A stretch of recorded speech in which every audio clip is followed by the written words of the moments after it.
اس لیے حدیث پاک میں نبی علیہ السلام نے ارشاد فرمایا کہ لوگ اپنی بیوی کو پسند کرتے ہیں حسن و جمال کی وجہ سے، مال اور منال کی وجہ سے، نسب کی وجہ سے اور نیکی کی وجہ سے۔ تو تم اپنی بیوی کو نیکی کی بنا پر پسند کرو، اس لیے کہ جب دیوار کی پہلی اینٹ ٹھیک ہوتی ہے تو وہ دیوار سریا تک بھی اونچی چلی جائے تو وہ سیدھی رہا کرتی ہے، اور پہلی اینٹ ہی ٹیڑھی ہو تو دیوار کبھی سیدھی ہو ہی نہیں سکتی۔ اب آج کل کے نوجوان فقط شکل و صورت کو دیکھ کے شادیاں کرتے ہیں، ماں باپ سمجھاتے بھی ہیں کہ تمہارے لیے یہ مناسب نہیں، لیکن ایسا بھوت سوار ہوتا ہے سر کے اوپر کہ کہتے نہیں شادی تو یہیں کرنی ہے۔ جو بچی دین سے واقف نہیں، دین پڑھی ہوئی نہیں، یہ کل کو جب ماں بنے گی تو اپنی اولاد کو کیا تربیت دے سکے گی؟ اس لیے نیک اولاد حاصل کرنے کا بنیادی نقطہ نیک بیوی کا حاصل کرنا۔ ابن عساکر نے عائشہ صدیقہ رضی اللہ تعالیٰ عنہ سے روایت کی کہ نبی علیہ السلام نے ارشاد فرمایا تم اپنے نطفے کے لیے اچھی جگہ کا انتخاب کرو۔ نبی علیہ الصلوۃ والسلام نے قریشی عورتوں کی تعریف فرمائی، فرمایا کہ قریش کی عورتیں اولاد پر بہت شفیق ہوتی ہیں اور اپنے خاوند کی خوب دیکھ بھال کرتی ہیں۔ تو معلوم ہوا کہ شادی کے وقت اس بات کا خیال کرنا چاہیے کہ یہ آنے والے وقت میں اچھی ماں بن سکے۔ حضرت جابر رضی اللہ تعالیٰ عنہ نے شادی کی، نبی علیہ الصلوۃ والسلام کو ملنے کے لیے حاضر ہوئے، پوچھا کہ جابر تم نے کس سے شادی کی،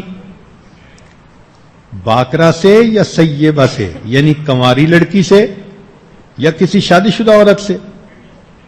انہوں نے کہا جی کہ میں نے شادی شدہ عورت سے شادی کی۔ فرمایا کہ تو باکرہ سے شادی کرتا، وہ تیرے ساتھ کھیلتی تو اس کے ساتھ کھیلتا۔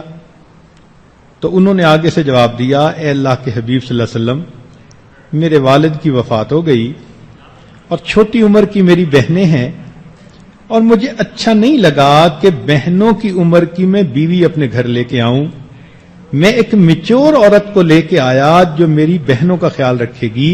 تو ان کی اس بات پر اللہ کے محبوب صلی اللہ علیہ وسلم نے خوشی کا اظہار فرمایا۔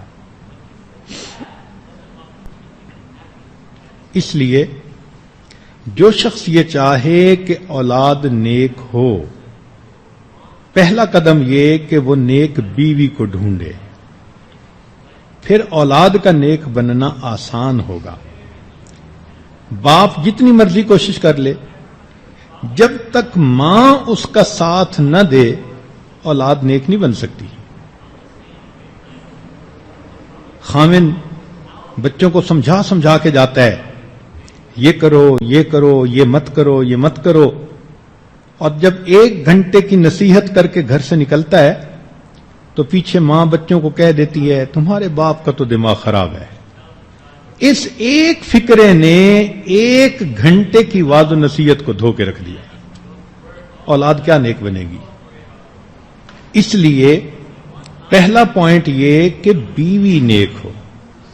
نیک بیویاں نیک اولاد کا بنیادی سبب ہوتی ہیں۔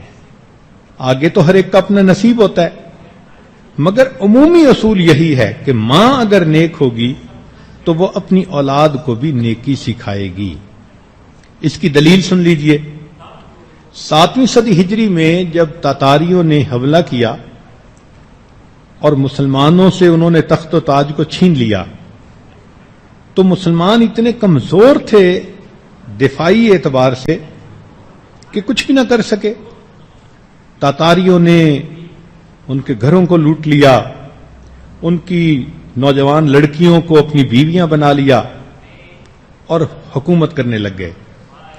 اب یہ نوجوان مسلمان بچیاں جو ان کافروں کی بیویاں بنی مجبور تھیں، معذور تھیں، لیکن یہ نوجوان مسلمان بچیاں تھیں، ان کے اندر ادب آداب تھے، معاشرت اچھی تھی، اخلاق تھے، تو اگرچہ ان کے شوہر وہ کافر تھے، ان بیویوں نے اپنے شوہروں کے ساتھ حسن سلوک کا معاملہ کیا، تو خاوند بڑے متاثر ہوئے، اور کچھ سالوں میں جب انہوں نے ان کی زندگی کو دیکھا تو وہ کہنے لگے کہ اچھا اگر ہماری اولاد ہوئی تو تم ان کو وہی اخلاق سکھانا جو تم خود سیکھ چکی ہو۔ چنانچہ ان نوجوان بچیوں کو گھروں میں اجازت مل گئی، انہوں نے اپنے بچوں کو دین سکھانا شروع کیا۔ یہ بچے جب 25-30 سال کے ہو کر جوان ہوئے تو مسلمان ماؤں کی اولاد تھے، انہوں نے اپنے اسلام کا اظہار کیا اور اللہ نے سارے تاتاریوں کو پھر کلمہ پڑھ کر مسلمان ہونے کی توفیق عطا فرما دی۔ کون کہتا ہے کہ تاتاریوں سے تلوار کے ذریعے حکومت کو چھینا گیا؟ نہیں، ایک خاموش محنت تھی، امت کی نیک بیٹیوں نے گھروں کے اندر مومن تیار کیے، اللہ کے دین کے راستے کے مجاہد تیار کیے، اور یہ جب جوان ہوئے تو اسلام کی سرخروئی کا سبب بن گئے۔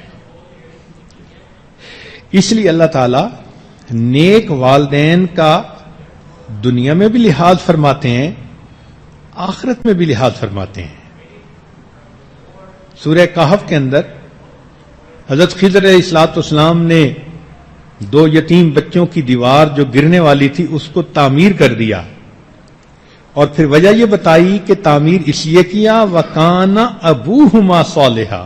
دیکھیں اللہ تعالیٰ ان یتیم بچوں کا لحاظ فرماتے ہیں کہ ان کے باپ نیک تھے، تو نیک ماں باپ کا لحاظ دنیا میں بھی اور نیک ماں باپ کا لحاظ آخرت میں بھی۔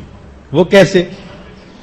کہ اولاد قیامت کے دن پہنچے گی، اپنی طرف سے نیکی کی کوشش کرتی ہوگی مگر ماں باپ کے درجے کو نہیں پہنچ سکے گی، تو اللہ تعالیٰ فرمائیں گے کہ اچھا تم چونکہ فلاں کی اولاد ہو اور تم نے کوشش کی، چلے ہم تمہارا حشر انہی کے ساتھ، والذین آمنوا واتبعتہم ذریتہم بایمان الحقنا بہم ذریتہم۔ دیکھا قرآن مجید نے مہر لگا دی کہ اللہ تعالیٰ ایسی اولادوں کو ماں باپ کے ساتھ ملحق فرما دیں گے۔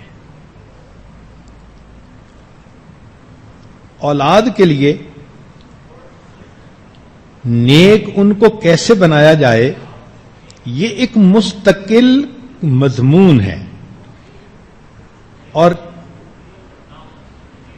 کئی دنوں کی مجالس میں انسان اس بات کو سمجھ سکتا ہے کہ ہمیں اپنے بچے کو نیک اور دیندار کیسے بنانا ہے۔